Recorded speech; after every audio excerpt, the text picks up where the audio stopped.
Today, we're kicking off a brand new project. We're gonna wedge this dual overhead cam 4.6-liter Ford into this.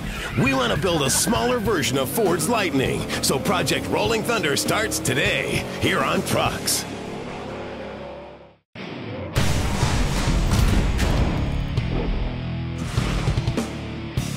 Hey guys, welcome to Trucks. Well, this is the Kevin Tate's Grocery Getter. This is my personal truck. I drive it back and forth to work, I haul stuff with it, I tow with it, and it's even been to the strip a couple of times. It's a 2000 Harley-Davidson F-150, but it is not stock. Underneath the hood is an 02 Lightning drivetrain with all of the Go Fast goodies, long tube headers, and 373 rear gears. There's a custom dyno tune on it that's pulling 400 horsepower and 500 foot-pounds at the rear wheels. And at 5,150 pounds, I've surprised a couple of Mustang GTs with this thing. Needless to say, it's a fun truck to drive.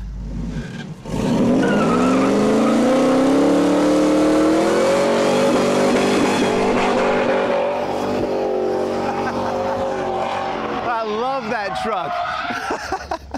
Now, can you imagine a drivetrain like that with that kind of horsepower and torque in a smaller, more nimble truck that can weigh anywhere between 1,500 and 2,000 pounds less? You'd have a little rocket ship on your hands, or at least a mini version of a Ford Lightning. And since Mini Lightning doesn't sound that tough, we're calling this thing Project Rolling Thunder.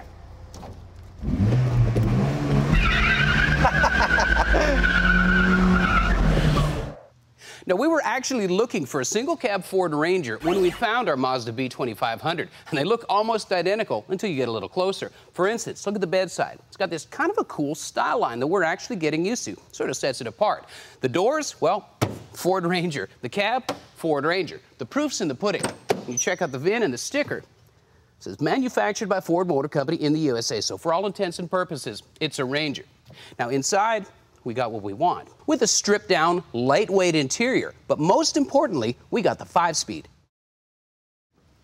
Now, another bonus we found with our truck is that it's wearing its original paint. And even though the paint's a little bit on the rough side, it's still better than a couple of other paint jobs hiding sins of the past. So other than some minor styling changes and Mazda badging, this thing is a Ford Ranger, which is also good news because at least on the car lots that we looked at, the Mazda trucks were a little bit cheaper. So our B2500 Ranger Mazda pickup came in at just shy of $3,000, which any way you look at it, it's an awesome start to a great project.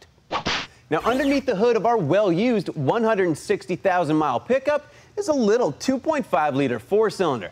Now, it runs fine, and I'm sure it would handle commuter duty just fine. Probably get pretty good gas mileage while doing it.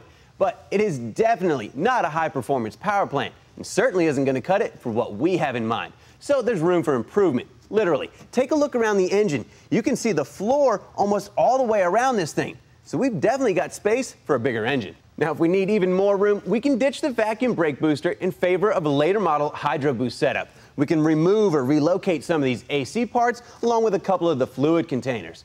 Now, the 5-liter V8 swap, well, it's been done more than a few times, so we're going to stay away from that. We want to go with the next generation of Ford V8s, the modular 4.6.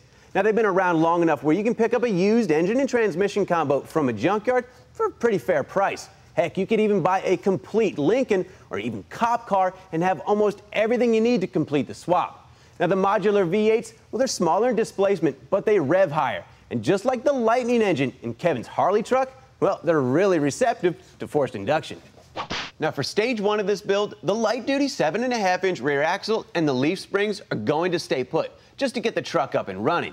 But for stage 2, those parts are going to hit the scrap pile, because that axle's not going to take any abuse from a V8, so it'll be changed out for a stronger 8.8 or 9-inch rear axle. Now, the leaf spring setup would probably be okay if we were just building a lowered street truck, but we want this thing to handle the twisties. So we're going to go with some sort of adjustable 4-link or torque arm setup of some sort, something that can plant the power and keep it there. And that'll be one of the biggest challenges we face when putting this truck together, because we're going to have big V8 power up front and not so much weight out back. Now, it's pretty apparent our 2001 Mazda spent a little bit of time up north in the Rust Belt. It was up there just long enough to put a light surface rust on all the exposed metal, but not long enough to cause any serious rot issues, so we should be in good shape. Now, as far as suspension goes, we're off to a better start up front than we were out back. We've got a short and long A-arm setup with tubular arms up top and stamped steel arms down below. We've also got the rack and pinion steering we wanted. It'll give us better steering feel and response, and also provide more room for our V8 swap. Heck, we've even got a factory power steering cooler. Now, like we just told you and showed you earlier in the parking lot, blowing the tires off of a high-performance pickup is relatively easy to do. And that's because of the extreme weight bias to the front of almost every truck out there. And our little Mazda is no different. But there's good news and bad news. Our truck comes in at just under 3,100 pounds. But if you take a look at the weight bias, it's 62% to the front of the truck, meaning that only 38% of the weight is over the rear axle. Now, ideally, you'd like to have a 50-50 weight split, front to back, side to side, and corner to corner. Now, we're never going to get there since we started with a pickup truck, but we can try our hardest to get as close as possible. So we'll just have to get creative and relocate as many parts from the front of the truck to the back and put them in the bed. And we'll just try to lighten up the front as much as possible and get this thing to hook up. Now, under the hood, we weren't plagued with a whole bunch of messy oil leaks. However, our high-mileage drivetrain, well, it had a bit of road grime on it. And it never hurts to clean off your project before you start.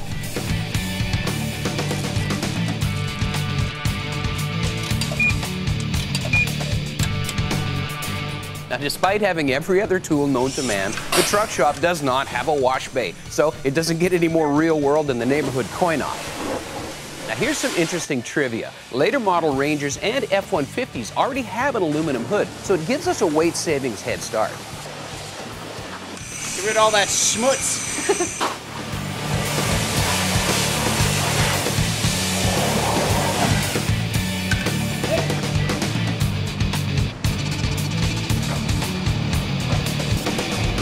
Catch your wheel now. Spin it, spin it. Come on, hit it, hit it.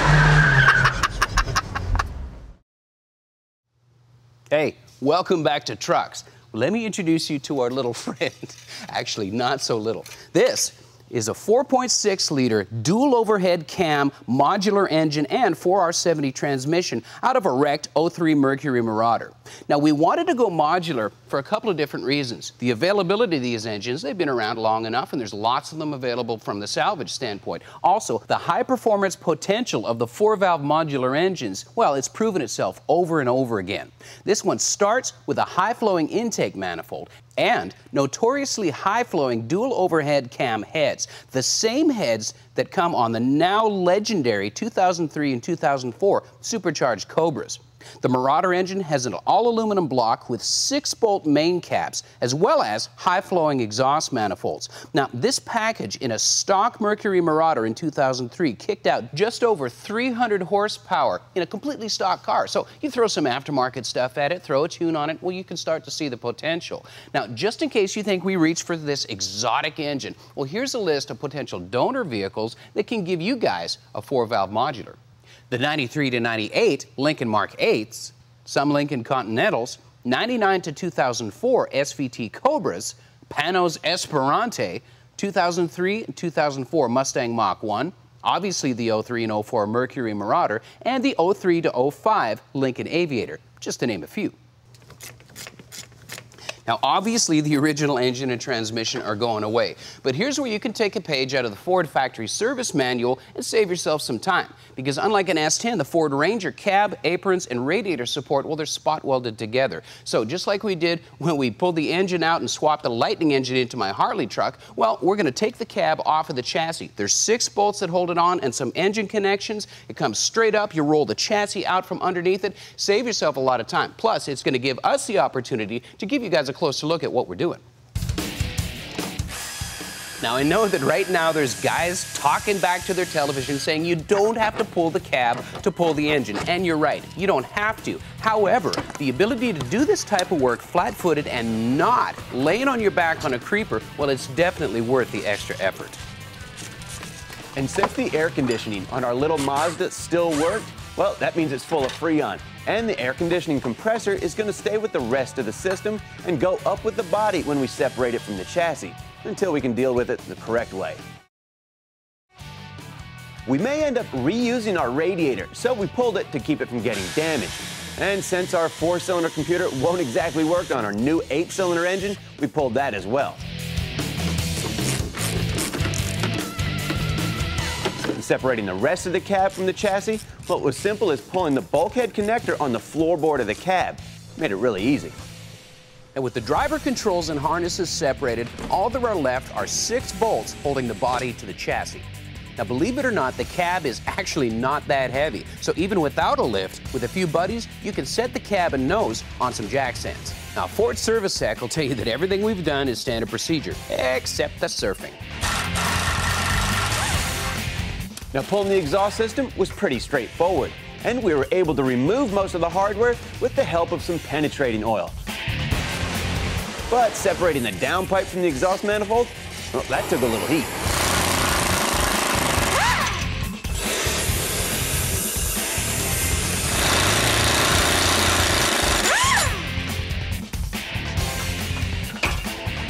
Now, with a swap like this, it's kind of uncharted, so you never really know what you're going to reuse and what you're going to throw away. So we're carefully disassembling everything rather than hacking it up and throwing it in a pot.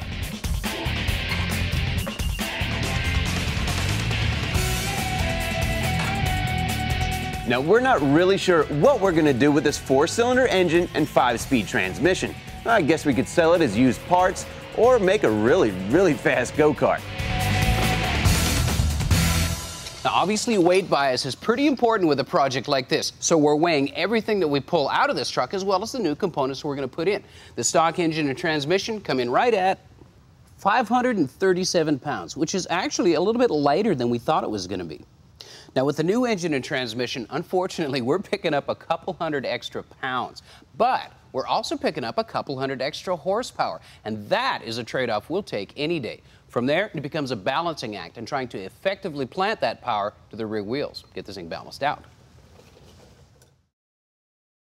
Hey, welcome back to the shop. Well, whether you're building a V8 super truck like we are, or just trying to get a little bit of extra life out of your mild-up Ranger or any other truck, if you've got composite headlights and a bit of age in your vehicle, chances are you've got oxidized headlights. Now, this is an easy problem to fix. There's several ways to do it, and we're going to show you how.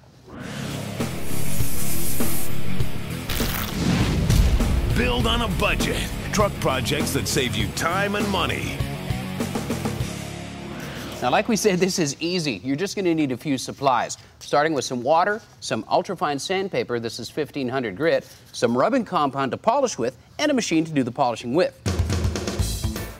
Now, just like a faded paint job or a rusty piece of steel, the oxidation on the headlight is from exposure to the atmosphere.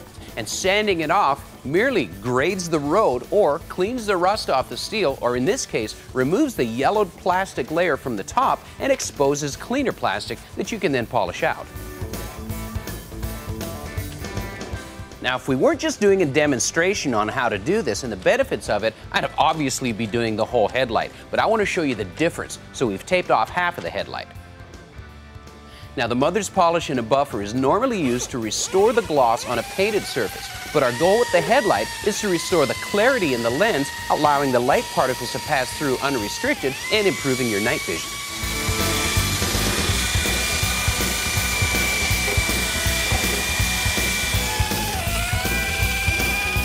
Now, just a word of caution. Be careful around the plastic nubulas on the surface of your headlight. Those need to be there to safely aim your headlights with an aiming and aligning system, so it's pretty important that they stay intact.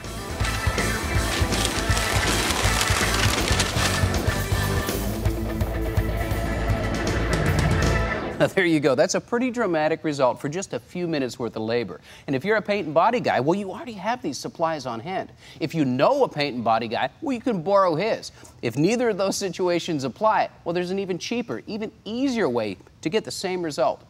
Well, I'm not a body guy, and I don't have that stuff laying around. What I do have, some good old-fashioned toothpaste. So we're going to show you a way to use this stuff to get results almost as good as the pro-level stuff. And the price is tough to beat. Now, it doesn't really matter what type of toothpaste you use. Use whatever you have at the house, but the grittier the better. Now, the process is the same as the other headlight, except this side's gonna smell better. Now, work it back and forth until the toothpaste seems to dry out a little bit.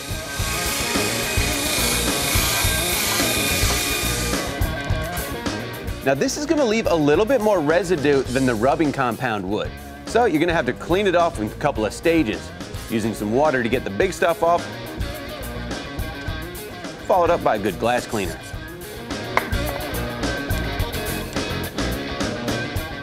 But the results are clear.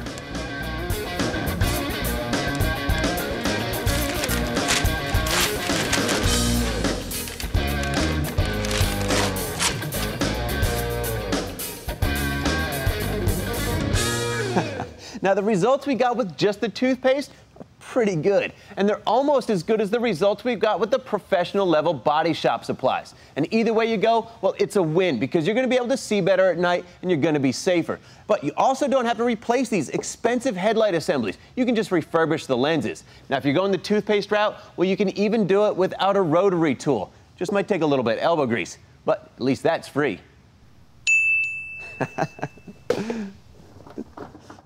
You're watching Trucks. For a DVD copy of this episode, just go to PowerBlockTV.com and order your copy for just $5.95 plus shipping and handling. Start your own Trucks collection, delivered right to your door from the PowerBlock. Well, welcome back to the shop. Now, Kevin and I obviously have quite the challenge ahead of us, shoehorning this gigantic dual overhead cam 4.6-liter engine into an engine bay that was designed to house a 2.5-liter four-cylinder. Now, there's no doubt about it, it's going to be a tight fit, but we'll make it happen. Now, we'll obviously have to make new engine mounts, we'll probably have to relocate the crossmember, and we'll more than likely have to make some other modifications as well. Now, we're going to set the engine back up against the firewall as close as we possibly can to help with weight distribution. And speaking of weight, well, this gigantic engine and trans combo weighs in at 719 pounds, only 183 pounds heavier than the stock combination. But here's another cool fact. We're picking up 183 horsepower. That's gaining 1 horsepower per pound. And we'll take that any day of the week. Now, for stage 1, the heavy automatic transmission is going to stick around. But once we go to stage 2, we're going to swap it out in favor of a lighter manual transmission, because what we're after is the best possible power to weight ratio. We just need to make sure all the power we're making finds its way to the rear tires and onto the ground. And for that, we've got a pretty cool and unique solution. Now, with our used Marauder engine, we could safely go straight to synthetic engine oil. But with a rebuilt engine or a brand new crate engine like our Illuminator here, you would never break it in with straight synthetic. That is, until now. This is Royal Purple's new engine break-in oil, which is fortified with zinc and phosphorus, making it perfect for breaking in both flat tappet and roller engines. So with Royal Purple's new break-in engine oil, no longer is it necessary to mix old and new technology when you're breaking in your new project's engine. Now, if you got any questions about this crazy project we're taking on or anything else you saw in today's show, go to PowerBlockTV.com. Guys, thanks for watching Trucks. See you next week.